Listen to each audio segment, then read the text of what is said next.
igitabo cy'Itangiriro ibice 49 umurongo waho wa 9. Itangiriro 49 umurongo waho wa 9. Dusome mu izina rya Yesu. Bamaze kuhagera, Bibiliya iravuze ngo Yuda ni icyana cy'intare, urazamutse mwana wanje uvuye mu muhigo. Yunamye abunda nk'intare, kandi intare y'ingore ninde wayivumbura? Twongere dusome urwandiko rwa mbere Pawulo yandikiye Abakorinto ibice 4 umurongo waho wa 20. Urwandiko rwa mbere Pawulo yandikiye Abakorinto ibice 4 umurongo waho wa 20. Aravuga ngo kuko ubwami bw'Imana atari ubw'amagambo, ahubwo ari ubw'imbaraga. Amen. Amen. Turashima Imana ko Imana itugiriye neza, ikaba iduhaye amateraniro meza. Imana yo mu ijuru ishimwe. Ikigira kabiri, ndashima Imana kuba hano hantu mu gatatu. Nibwo bwa mbere mpagaze ngiye kuganira ijambo ry'Imana. Ndatekereza ko naje nk'akandi kabiri nje gusa guterana bisanzwe, ariko rero ndashima Imana kuko yatanze uno munsi kugira ngo tuze gusangira ijambo ry'Imana. Imana yo mu ijuru ishimwe. Icyongeyeho ndashimira ubuyobozi bw'itorero ndetse n'ubuyobozi bwa gatatu bwadutekereje kugira ngo baduhe uyu mwanya tuze kuganira ijambo ry'Imana. Imana yo mu ijuru ibahe umugisha. Ikindi kandi nishimiye kubana n'abantu batandukanye, inshuti zacu, famiye ya Bea ndetse na Ndutira, ni inshuti zacu turabakunda cyane, n'abandi benshi ndetse n'abanyamasengesho bo mu itorero ryacu dusengana nabo baje. Namwe mwese abo tuziranye, kuko muri uno mwanya sino bavuga mwese, ndabiyegereje ngo mwegere muri uno mwanya w'ijambo ry'Imana kugira ngo tuze kubana. Amen. Ubundi turashima ku ijambo ry'Imana mwene data amaze kutuganiriza. Imana imuhe umugisha. Aganiriye amagambo y'Imana meza. Kwegera Imana, Dawidi niwe wavuze neza, aravuga ngo ariko njeweho kwegera Imana ngo niko kwiza kuri nje. Aravuga ngo Uwiteka niwe ngize ubuhungiro. Bwana sifiwe sana. Nukuvuga ngo iyo wegereye Imana, Imana nayo izi kwegera. Akenshi tuzadukenera kugira ngo Imana ari twegera twe ntituyegere, kandi ari twe twakagombye kugira ngo tuje gushakisha Imana. Bwana sifiwe sana. Abanyembaraga tugenda tubona abantu benshi bageze kubikomeye nuko babiharaniye bakabishakisha kugira ngo babigereho. Kuri imbaraga z'Imana ntizizapfa kwizana, tiworyama ku wa mbere ngo ugeze ku wundi wa mbere uzuryama, numara ngo ugire ngo uzobe umunyembaraga.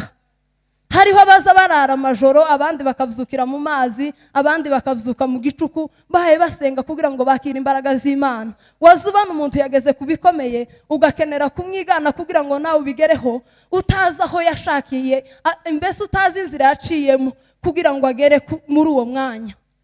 Bwana sifiwe sana. Nukuvuga ngo hariho ibitagaragara abakirisitu tugira, ibyo tugira tukegera Imana mu bwihishiriye abantu batazi. Iyo bare batazi, bapasiteri batazi, abayumva musengana batazi, ibyo nizo bikomeza umukirisitu mukegerana n'Imana cyane, mukagirana ubusabane buhagije n'Imana.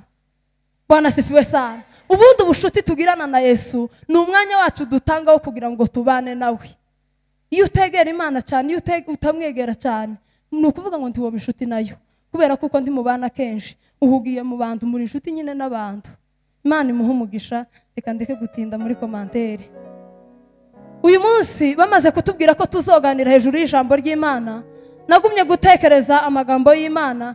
Iyo bakubwira gutegura kugira ngo uganire ijambo ry'Imana, haza amagambo menshi, ukumva haje ibingibi, ukumva haje gashakazi.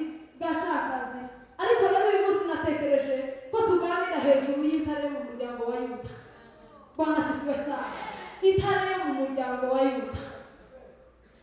Nukuvuga ngo intare ubwayo ni umwami w'ishamba. Intare nukuvuga ngo igira umwete, ikagira ububasha, ikagira imbaraga. Iyo ubwayo ni umwami w'ishamba. Ariko uyu munsi turaganira hejuru y'intare yo mu muryango wa Yuda. Iyo ntare yo mu muryango wa Yuda ni Yesu Kristo. Bwana sifiwe sana.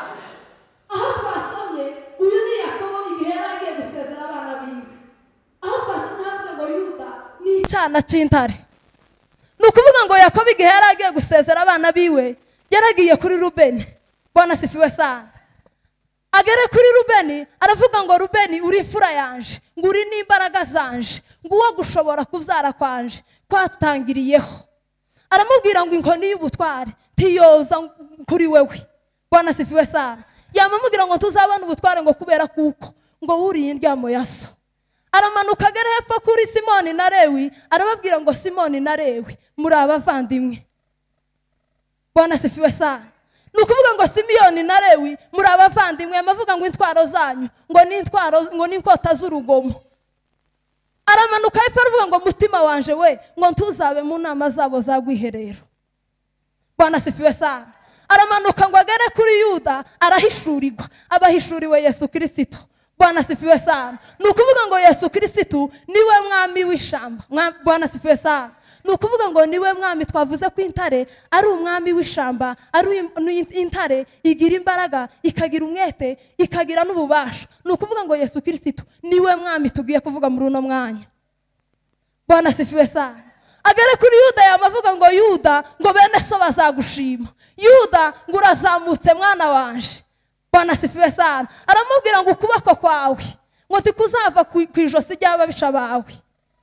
Bwana asifiwe sana. Yamamubwira ngo urazamutse mwana wanje, ngo uvuye mu muhigo, ngo inkoni y'ubutware tizava ngo kubituguze, ngo inkoni ngo y'ububasha ngo tizava ngo kubirengeze, ngo nyira yataraza.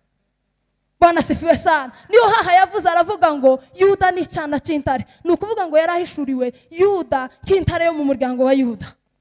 Bwana asifiwe sana. Abahishuriwe Yesu Kristo.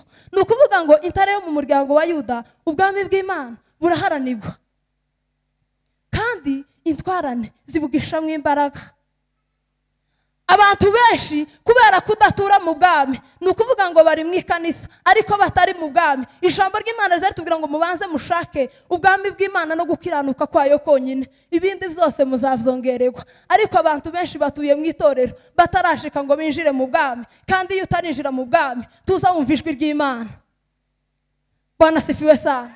Nukuvuga ngo iyo washitse mu bwami ugatibuka mu bwami bw'Imana niho uzawumva ijwi ry'Imana. Bibiliya yose irimo abagabo bagiye bumva ijwi ry'Imana. Nasomye inkuru za Nowa, ukuntu Nowa yumvisha ijwi ry'Imana igihe Imana yari imubwiye kubaka inkuge, ngo byari ibintu by'akataraboneka. Bwana asifiwe sana. Abantu batangira kumuseka cyane, baramubwira ngo ese byagenze gute? Nowa yashaje kuraje kubaka inkuge gute? Ariko Nowa kubera ko yari yarumvisha ijwi ry'Imana yamakomeza gusa aravuga ngo nzubaka inkuge, agendera kuri ryajwi ry'Imana. Mu Baheburayo hazavuga ngo bose bapfuye bakikizera, bari batarahabwa izasezeranijwe, ngo ariko babiroraga bakiri kure bakavyishimira. Bwana asifiwe sana. Nuko bari barumvisha ijwi ry'Imana batura mu bwami bw'Imana. Kuri ya Ibrahimu kugira ngo asoke muri Uriya Bakarudaya, nuko yari yumvisha ijwi ry'Imana. Bwana asifiwe sana. Iyo tutarumva ijwi tuza tugendera mu kigari, tukagendera mu gititi, tugakenera kugira ngo duse na ba runaka, ugakenera ngo ugendere kuri ba runaka. Nukuvuga ngo iyo utarumva ijwi ry'Imana uzuhora ugendera muri gahunda z'abandi. Ariko iyo wamaze kumva ijwi ry'Imana uzufata icyerekezo cyawe ngendegwaho ukinjira mu bwami bw'Imana. Bwana asifiwe sana. Mu Bakorinto bavuze ngo kuko ubwami bw'Imana atari ubw'amagambo ahubwo ari ubwami bw'imbaraga.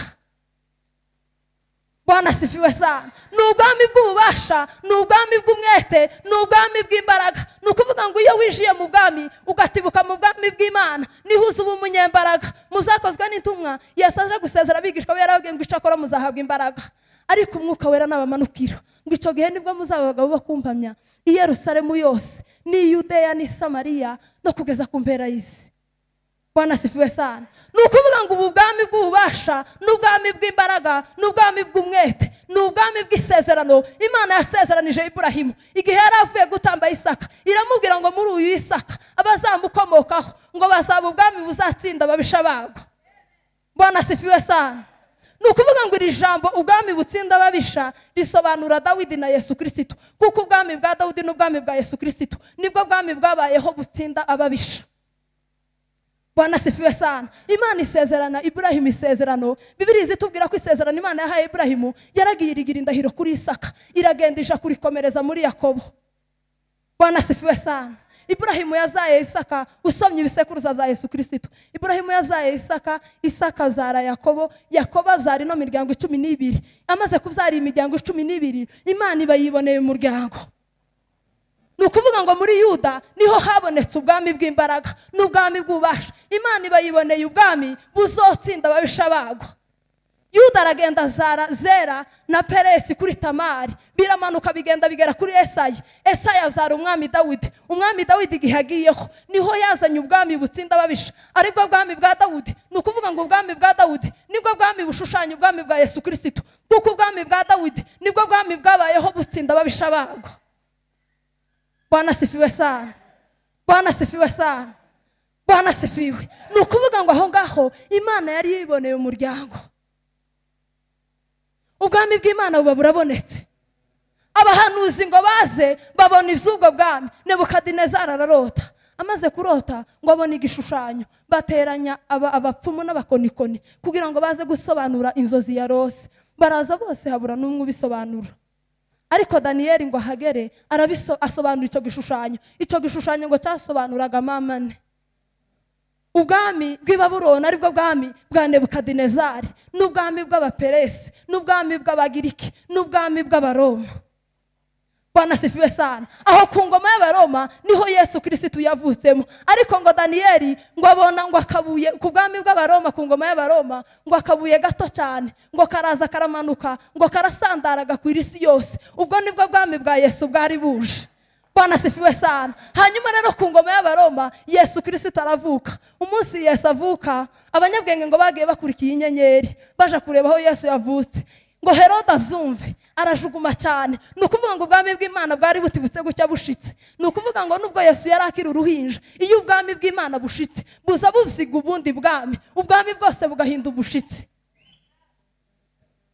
Bwana sifiwe sana. Ubwo bwami tuvuga ntabwo ari ubwami bwaha hanze, ntabwo ari ubwami bwo ku rurimi bwo kuvuga, ni ubwami bwo mu mutima. Nukuvuga ngo iyo wakiriye Yesu Kristo muri wewe, Yesu Kristo azaza akirukana ubwami bwa Satani, kuko ubwami bwa Satani ni ubwami bw'amagambo, ni ubwami bw'insangano, ni ubwami bw'ubusambanyi, ni ubwami bw'ibintu bidakwiriye. Ariko Kristo iyo yamaze gutibuka muri twebwe azavyiga ubwo bwami bundi bwose, tukinjira mu bwami bw'Imana.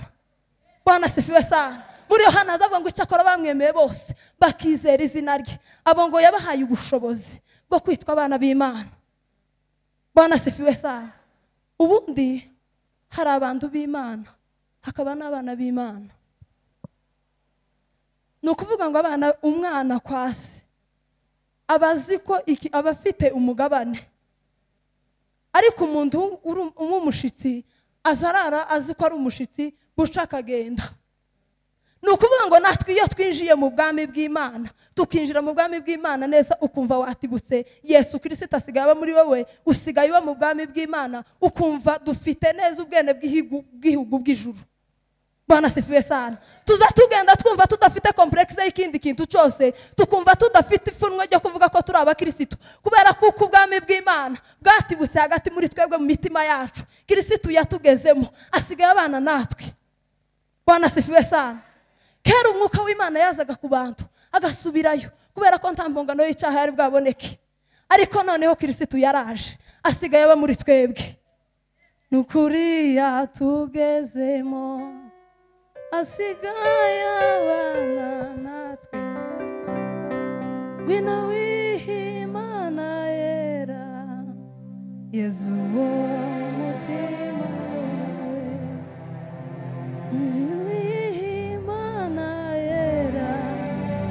Yesu mutima wawe, umuriri w'ubuntu bwe uri mu mutima.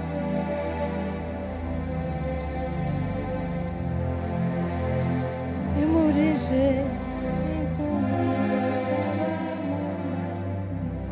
Hallelujah. Ubwami bw'Imana ni ubwami bw'imbaraga. Yohana w'integuza Yesu yagaze abatiza abantu akababwira ngo je ndababatirisha amazi, ariko uzaza hanyuma yanje ngo arandusha imbaraga, afite ubutware n'ubushobozi, ngo azababatirisha umwuka n'umuriro. Bwana sifiwe sana. Yarahishuriwe ubwami bwa Yesu Kristo. Yesu ku musaraba, igihe Yohana yari ari ku kagwa ka Patimo, yaramuhishuriwe ngo abona igitabo abona habuze uwakibimbura. Bwana asifiwe sana. Bituma ngo Yohana arira, ariko ngo marayika ava mu ijuru aramubwira ngo wirira Yohana wirira, intare y'umuryango yanesheje kugira ngo ibumbure icyo gitabo. Bwana asifiwe sana. Yesu Kristo yaravutse, uzu wicara utekereza icyatumye Yesu Kristo yemera guca mu mwari kugira ngo avuke. Nukuvuga ngo icyatumye Yesu avuka mu isi nukugira ngo natwe tuvuke mu ijuru.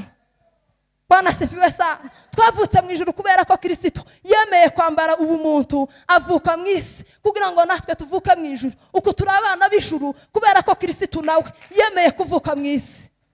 Bwana asifiwe sana. Yesu aravuka agenda akora ibitangaza byinshi. Yesu arabambwa ku musaraba, araparazuka. Bwana asifiwe sana.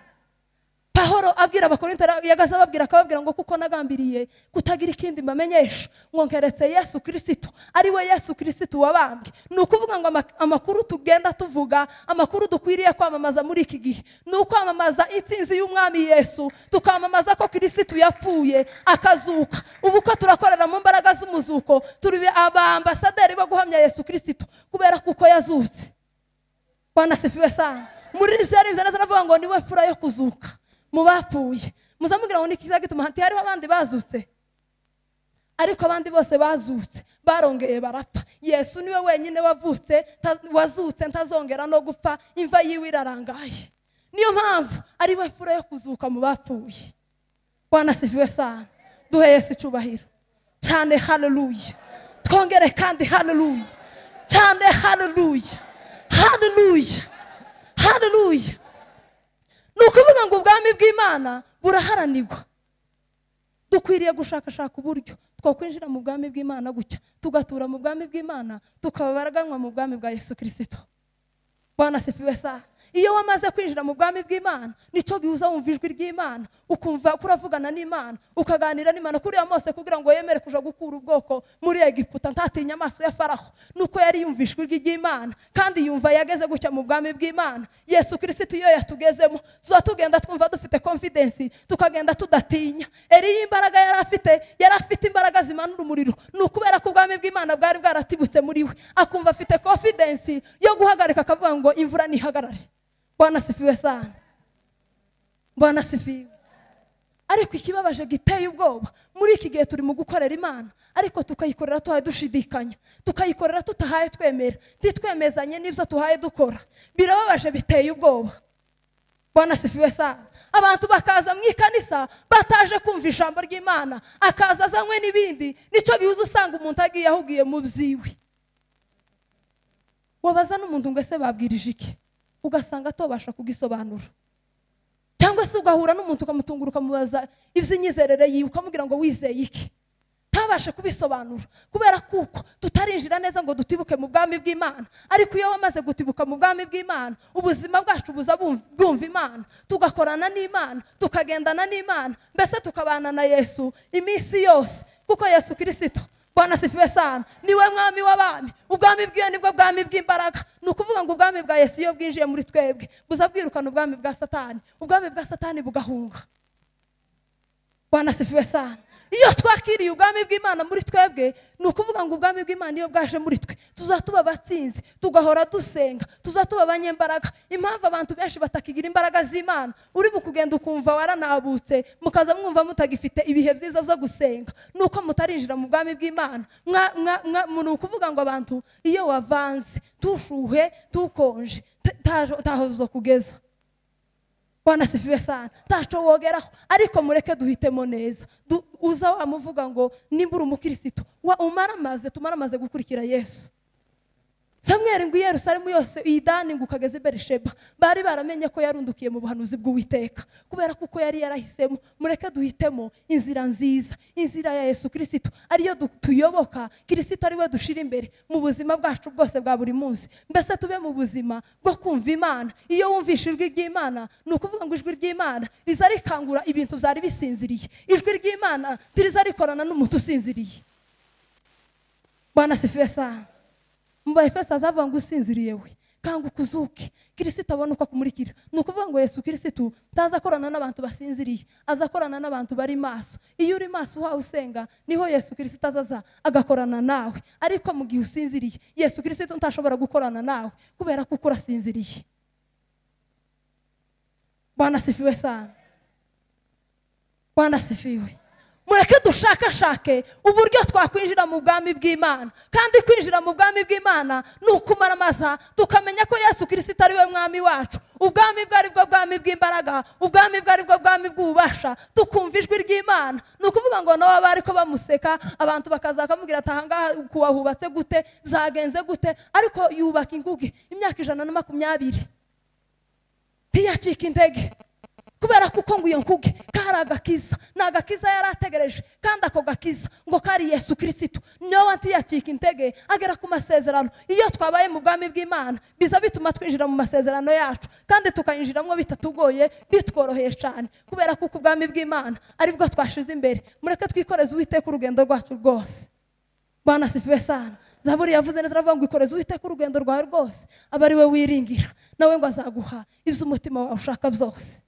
Bwana asifiwe sana. Ni ukuvuga ngo Kristo nitumushira imbere tukamwikoreza urugendo rwacu rwose, ni ukuvuga akaba ari we twiringira iminsi yacu yose. Ijambo ry'Imana rivuga ngo siko bizaba mutegereza, nta muntu n'umwe uzakogwa n'isoni, ahubwo abava mu masezerano nta mpamvu, abo ngabo ngo nibo bazakogwa n'isoni.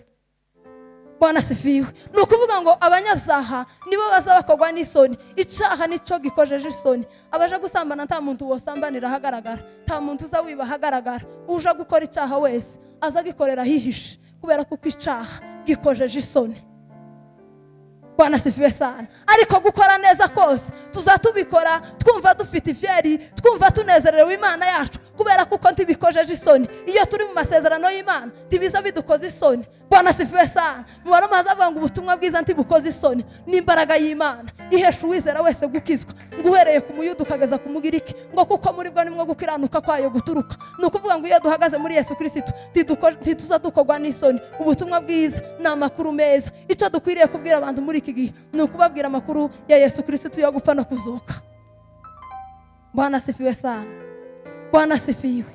Kristo yarazutse, niwe muganura w'abasinziriye. Mureke duture mu bwami bw'Imana, kuko ubwami bw'Imana ntabwo ari ubwami bw'amagambo, ni ubwami bw'imbaraga, ni ubwami bw'ububasha, ni ubwami bw'umwete. Iyo twakiriye Yesu Kristo muri twebwe tuzaduhinduka abanyembaraga, tugahinduka abakomeye, kubera ko Kristo asigaye aba muri twebwe. Ijambo ry'Imana rituganze. Asifiwe tena. Iminota bampaye ni myinshi, kandi hari mwene data w'umushitsi wasabye nawe ngo arasirimba ngo akanya gato, none gatambuka agira dusirimbe.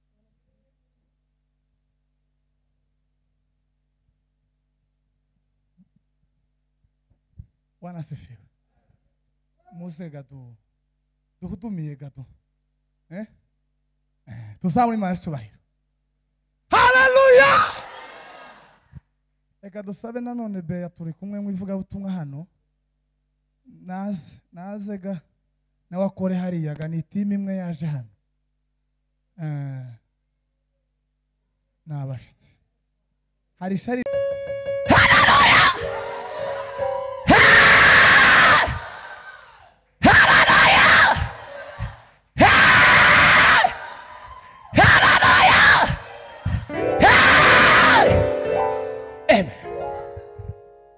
Bwana asifiwe. Ndashima Imana cyane kuko iduhaye kuba aha hantu. Imana yo mu ijuru ihabwe icubahiro, kuko ni umuteguro wayo. Ikindi congeyeho, ndashimira ubuyobozi bwa gatatu. Imana yo mu ijuru ibaha umugisha. Haleluya. Cyane cyane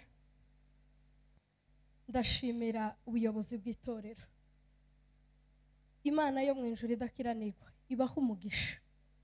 Duciye bugufi ku bwanyu cyane. Imana ibagirire neza. Haleluya.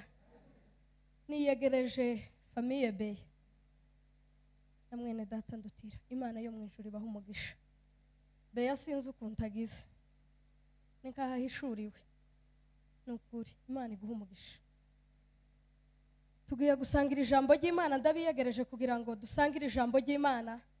Kandi uyu mwanya nuho umuntu ku giti cye akurure yirozaho. Haleluya. Kugira ngo mu mwanya mutoya nsigaranye tubashe kubusangira. Dusome urwandiko rwa Petero rwa mbere ibice 2 umurongo waho wa 4. Haravuga ngo nimumwegere niwe buye rizima ryanzwe n'abantu ariko ku Mana ryatoranijwe. Amen. Subire dusome Yakobo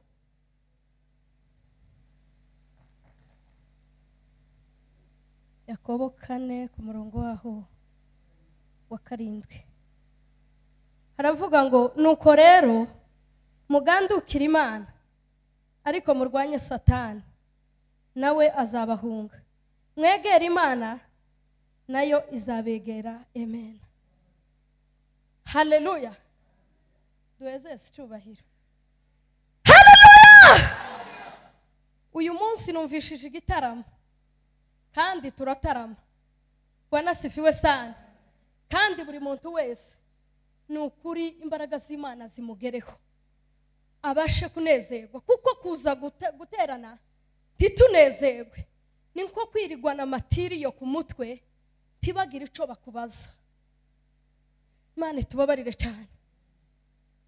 Niyegereje na Bishop, Imana imuhe umugisha wari haruguru. Natekereje bakitubwira, natekereje amagambo menshi kuko Bibiliya ibamwe amagambo menshi. Ngo ndangize ntekereza iri jambo. Topic yacu turavuga hejuru yo kwegera Imana. Bwana sifiwe sana. Haleluya. Hejuru yo kwegera Imana. Nukuvuga ngo muri ubu buzima dutuyemo bwaha hanze cyangwa se bwa kimuntu, habe n'umuntu iyo ari inshuti yundi kanje na mfurakazi baza bavuga ngo bari abantu baregeranye kubera ko ni inshuti yanje.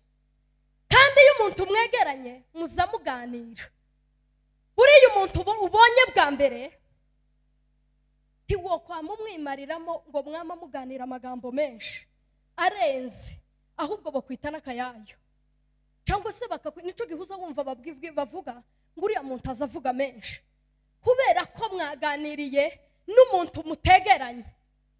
Ariko umuntu mwegeranye ubu mfurakazi ntashobora kunyita akayayo, amagambo yari yo yose no mubwira ayo mu rugo rwanje, no mubwira ayaha hanze, no mubwira uko ameze kose yo kumva ko ari ngombwa kubera ko twegeranye. Bwana sifiwe sana. Mara ndatekereza hejuru yo kwegera Imana.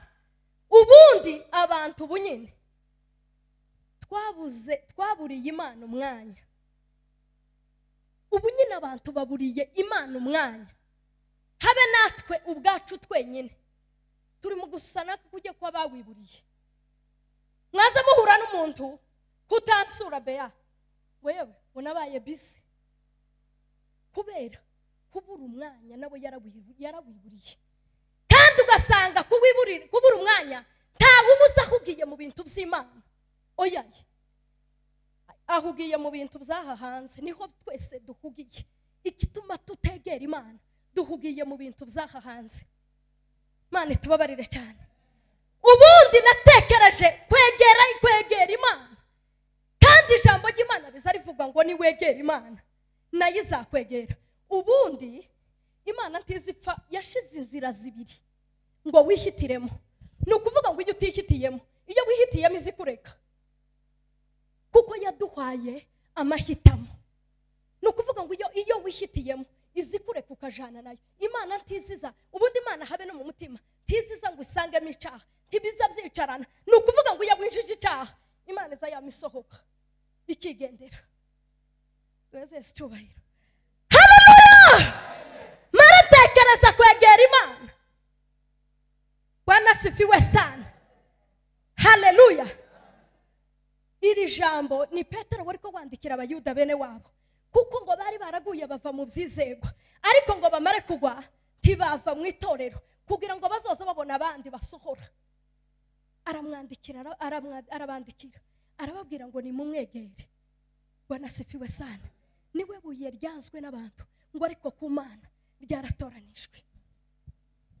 Haleluya! Kwegera Imana bigira umumaro mwa bakristo mwe. Iyo twegereye Imana tuza tuba inshuti, kandi inshuti y'umuntu muzamuganira ikiganiro kikanga gukatika kubera ko ari inshuti yawe. Tubona ubundi hari umuntu numvisha avuga ijambo ryiza riramfasha, aravuga ngo Imana ngo irangana n'umwanya uzuyiheza. Imana irangana n'umwanya muri wewe, iranganye na wa mwanya uzuyiheza. Nukuvuga ngo inshuti yawe iyo wegereye Imana iziba inshuti yawe, yamara kuba inshuti yawe mukaza muganira ngo apfukama gusenga kubera ko connection, inshuti muzamugirana connection. Bwana asifiwe sana. Waza uje gusenga ukaza wumva ikiganiro ntikiriko gikatika, waza uje gusenga ukaza wumva amasengesho. Ubundi iyo wegereye Imana hazabwo nuje gusenga ukumva gusa ngo yishekerera, ukaza wumva amazina, ari amazina yose muzamubona Imana n'abantu bagiye bayita. Bwana asifiwe sana. Ubundi umuntu azavuga Imana bitewe nuko yayihishuriwe. Iyo uhishuriwe Imana ikagukiza indwara, uzuyivuga ko mukiza. Undi yamukura mu nzara akayivuga ko Imana itanga ibiryo. Bwana asifiwe sana. Duheze icyubahiro. Haleluya! Kwegera Imana icyambere. Umumaro wo kwegera Imana, iyo twegereye Imana dukora ubushake bw'Imana. Ubundi hano mu materaniro abantu tugikora ubushake bw'Imana, ahubwo turi mu gukora ubushake bwacu. Gukora ubushake bw'Imana no kuyikorera mu kuri no mu mwuka. Ubundi twebwe turi mu kuza kugira ngo babone ko Nyagwaka nawe yahitinze, kugira ngo babone ko Nyagwaka nawe ubu nyine asigaye ahabwa gatuti. Naho abantu bahekeye kugira ngo izina ryanje rise ngaho naje rimenyekanye. Uko si gukora ubushake bw'Imana, ahubwo noba ndi ko nkora ubushake bwanje. Duheze icyubahiro. Shakaho kugira ngo nyikorere mu gihe gisa n'iki. Bwana asifiwe sana. Haleluya, haleluya. Icya kabiri, iyo twegera Imana tuba mu bihe byo kwiyeza. Ubundi umukirisitu agomba kuba mu bihe byo kwikorera check up, kandi aho ngaho niho turutanira.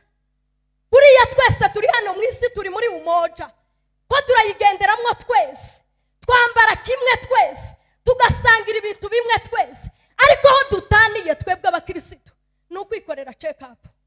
Ukavuga ngo ese uyu munsi nagenze gute, aho nasohokeye nja gucuruza navuze amagambo agana gute, muri ayo magambo sinoba nateshutse, mu bikorwa nakoze nabikoze gute. Umukirisitu ahora mu bihe byo kwiyeza.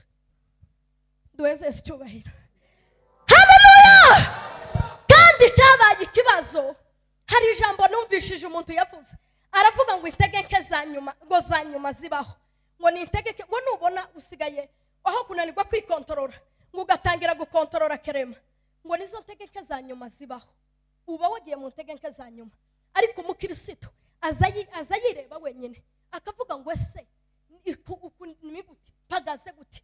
Niko Yobu yakazavuga akavuga ngo ega nipime ku minzani ngo ndebe ko intambwe zanje zitateshutse. Umukirisitu azareba intambwe ziwe akavuga ngo se uyu munsi nateye intambwe zingana gute, muri izo ntambwe zagenze gute, nabivuzemo iki, nabikozemo iki.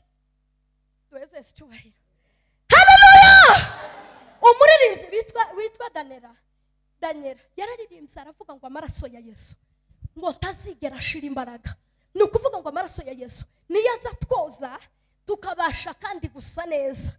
Bwana asifiwe sana. Tukiyeza ukiyeza. Bwana asifiwe. Amaraso ya Yesu ntazigera ashira imbaraga. Niyo mpamvu abayobozi baza batubwira iyo tugiye kwegera ifunguro, bakatubwira ngo nuja kwegera ngo umubiri wa Yesu n'amaraso ya Yesu ngo banze winire wisuzume. Bwana asifiwe sana. Kurya no kwikorera check up, ukavuga ngo hari abakirisitu nabo benshi duturanye mu makaritsiye no mu matorero, kumva ko undi muntu yamugiriye nabi taco bitwaye, araza hano dukubitane amakike birangire. Ariko umukirisitu suko ameze. Bwana asifiwe sana. Haleluya.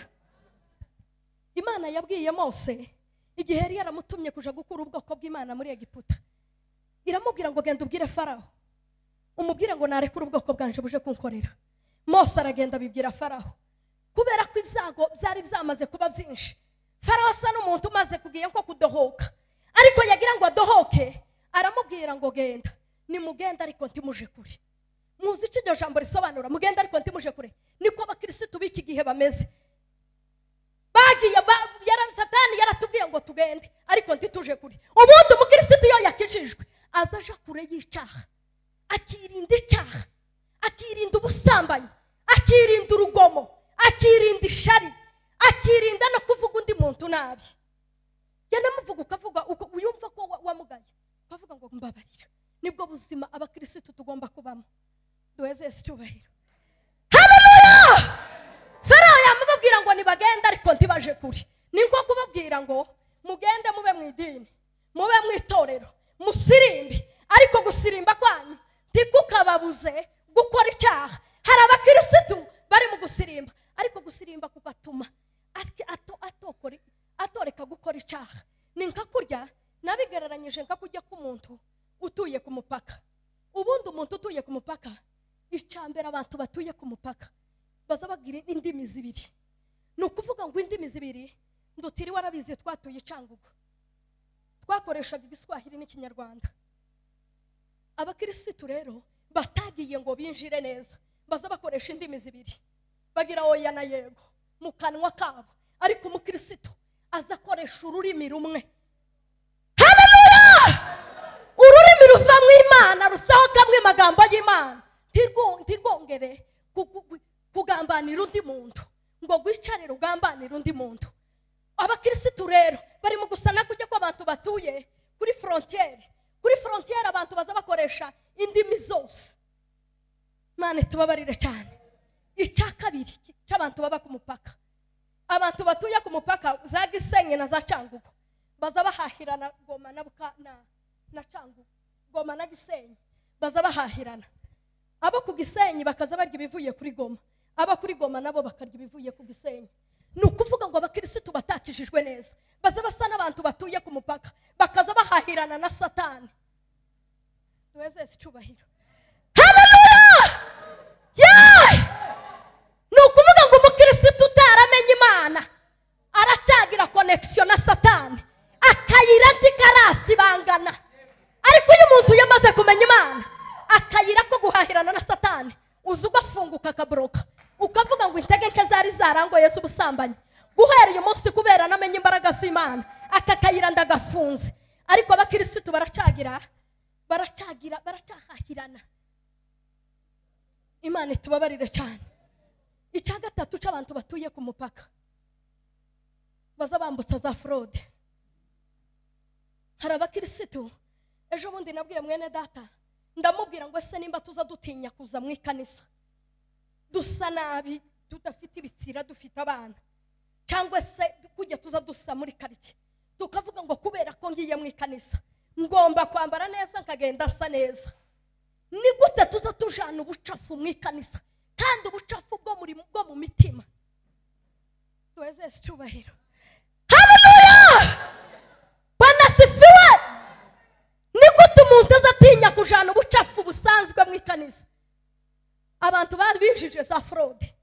Fraude zinjiye mu itorero, fraude zinjiye mu bamama, fraude zinjiye mu baririmbyi. Ico nico kintu kiza kiranga abantu batuye ku mupaka. Bwana sifiwe sana. Ikindi cya kane, iyo twegera Imana turayumvira. Haleluya! Abanyesiraheli ubundi bayobogwaga n'Imana, bukeye bama badekarare, bama bavuga ngo nabo bakeneye umwami. Warangize Samuel ashaka nka byari zamuguye nabi. Imana yamemubwira ngo nibireke kukugwa nabi, genda mubashirireho umwami. Baragenda bimika Sawuli. Bamaze kwimika Sawuli bamubwira ijambo, baramubwira ngo turakwimitse, ariko ube wumvira Imana, ube wumvira Imana. Bwana asifiwe sana. Tuweze icyubahiro. Haleluya! Uba wumvira Imana. Icyo gihe Imana iramubwira ngo genda uje kurimbura Abimeleki, kuko Abimeleki igihe Abanyasiraheli bari bavuye muri Egiputa bataha bageze mu butayu bwitwa Refidimu, ndagira ngo icyo gihe bahuye n'Abimeleki. Abimeleki barabagora cyane, barabica kugeza igihe ngo bakaza bahotora udukecuru n'udusaza tw'Abanyasiraheli, bene utu ngo twagiye dusigara inyuma, mbese barabavuvuza. Imana iramubwira ngo nigende uje kurimbura Abimeleki, kandi urimbure ukureho ikintu cyose. Sawuli ntiyumva. Sawuli amaze kutumva, abakera arahushije ntiyumvira Imana. Imana yamimubwira ngo kubera kutanyumviye, kubera ko ngako gusa icyo utumviye Imana nguciye ku ngoma. Ni ukuvuga ngo Sawuli yakoze imyaka 38 ntiyari mu bushake bw'Imana. Imyaka 2 gusa niyo yakozereye Imana ari mu bushake bw'Imana. Duweze icyubahiro. Haleluya! Kubera ko atumviye Imana, Imana imuca ku ngoma. Ni ukuvuga ngo umukristo wamenye Imana adasabwa kurimbura, akarimbura. Kuko Sawuli yaragiye ngo azana umwami Agagi, ndetse ngo azana ngo nibiduhagire ngo n'inka nziza n'intama nziza. Bwana asifiwe sana. Kubera icyo ni ukuvuga ngo iyo tutumviye Imana, Imana izi guca ku ngoma, ukaza usigara ukora uba wenyine, kandi biragatsindwa n'Imana. Gukora uba wenyine biragatsindwa n'Imana, gusigara ukora utakibagwa ko wicaye ku ngoma. Duweze icyubahiro. Haleluya! Abakristo turasaba kurimbura, ukarimbura, ukaza winjira mu mutima, ukavuga ngo se wa mutima we ntiwobuka itunzi ishari, ntiwobuka igirira beyishari, ukarimbura, ukavuga ngo washariwe mu izina rya Yesu, rimbuka vaho, kugira ngo tubone ko dusonga imbere. Ni ukuvuga ngo iyo ugifite akantu kangana gutya, iyo ufite akantu wisigarije, niko kaza kabyara ikintu kibi, kandi cya kintu kibi kikaguteza ibibazo. Mureke turimbure. Umukristo wamenye Imana, Bwana asifiwe sana, azarimbura agakuraho ikintu cyose, kugira ngo tugire ubusabane buhagije n'Imana, kugira ngo tubishuti, nuko dukuraho akantu kose gasa n'akazira. Tuweze icyubahiro. Haleluya! Ikindi cyongayeho, iyo twegereye Imana tuza tuba abanyembaraga. Bwana asifiwe sana. Kandi tugahishurirwa Imana. Yesu Kristo yigeze ahamagara abantu, ahamagara abigishwa be, yamabwira ngo se mwabigishwa baza banyitande aha hanze aba baturage, baza banyitande.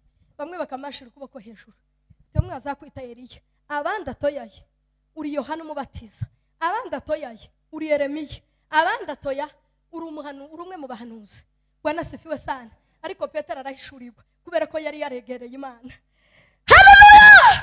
Petero arahishurirwa, yamavuga ngo uri Kristo umwana w'Imana, kandi Yesu Kristo yamabona ko bidakomotse muri Petero, kuko Petero yari umuntu nyine nawe kimwe natwe, ariko yamamubwira ngo si wowe bivuyemo, ahubwo si inyama n'amaraso bibiguhishuriye, ngo ahubwo ni Data wo mu ijuru. Ni ukuvuga ngo iyo twegereye Imana tuza tureka guhishurirwa intege nke z'abandi, ahubwo tugahishurirwa Imana. Haleluya! Ariko duhekeye ku bandi, kandi Mana yo mu ijuru, Imana yompeza nkinesha jenyine, gatsinda ibintu bimbamo bikimbamo, kabitsinda bigashira. Bwana asifiwe sana. Nukuri no hishurirwa Imana, ngahishurirwa ubwiza bw'Imana, no umunyambaraga ku rwego rukomeye, kubera ko nitsinzi. Ariko turi mugu Huduma yigeze avuga akantu, aravuga ngo twebwe ngo urimo kwa mugenda, ngo turafata n'umunsi n'umwe ngo wicaze umutima wawe, ngo ugubwire ngo se mutima we kutubanya gute, aka kantu tukikagira. Ariko ngo ukama wirukanka ukamuhamagara Kerema, ukamubwira ngo duhurire Bisenta, twashika Bisenta ukamubwira ngo Kerema uri umunyantegeke. Siko turi mu kwaraza abandi ngo urabanyantegeke, uri umunyantegeke, uratsatsindwa n'iki, kandi naje ngifite ibyo ntarashobora. Ariko iyo twegereye Imana tuza duhishurirwa, kandi tugahishurirwa Yesu Kristo, tukareka guhishurirwa ubuntu butoya. Haleluya! Ijambo ry'Imana twasomye ryavuze ngo ni mumwegere, niwe buye rizima ryanzwe n'abantu, ariko ku Mana ryaratoranyijwe. Bwana asifiwe sana.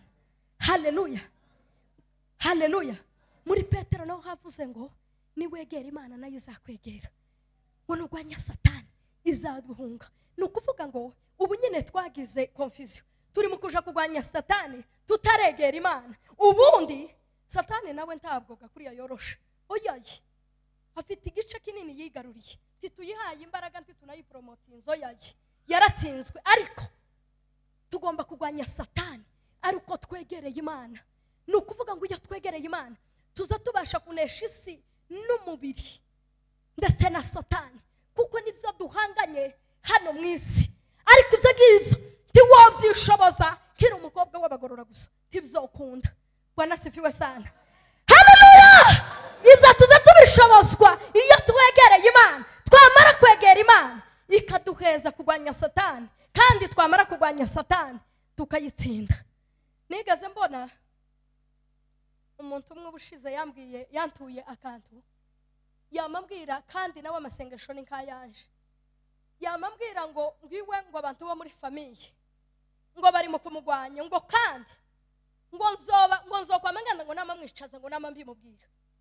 Ndamubwira ngo nukuri nimbugiye kugwanisha ururimi buzoca yama kwinjiza mwama mukorana ube vise wiwe, kubera ko utegereye Imana.